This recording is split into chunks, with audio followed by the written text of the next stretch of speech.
Hello there, Assalamualaikum. Welcome to my channel. This is Azlina. In today's craft tutorial, I'll be showing you how I sew the square string art on paper, like how I did for my handmade quilling birthday card recently. I received a lot of requests for this, so let's get started. Okay, as you can see in the photo here, this is the square frame die set. So I will be using the biggest size die from the set to make the square string art. I'm also sharing here the measurements of the square frame die in inches and in centimeters as guide, so you will have an idea of how big the actual die is.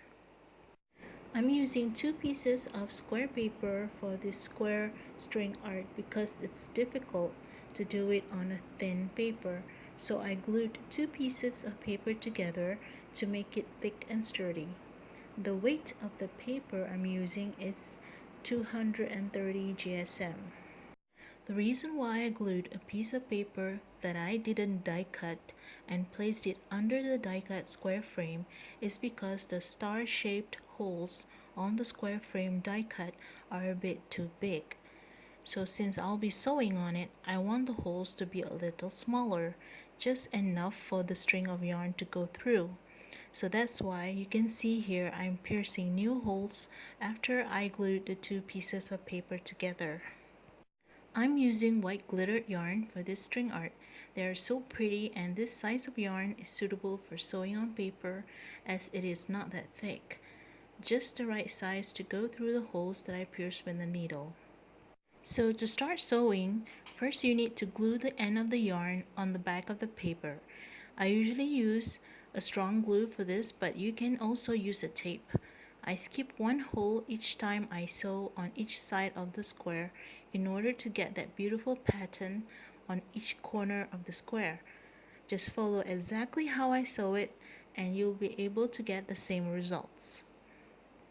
Depending on your art project, you can use different colored yarn for each corner of the square, but for the birthday card I made, it was more suitable to just use white colored yarn for all the corners of the square. I made a mistake here when I ran out of yarn to sew. I shouldn't have ended it like that because if you run out of yarn to sew, just tie the remaining yarn with a new one tightly together and you can continue sewing again. You'll see me tying the yarns together later in the video whenever I run out of yarn to sew. Do continue to watch this tutorial to the end of the video to see how this square string art is done. Hope you will give this a try and use it as decoration on your handmade cards and other projects. Till we meet again in another craft tutorial, happy crafting and take care. Bye!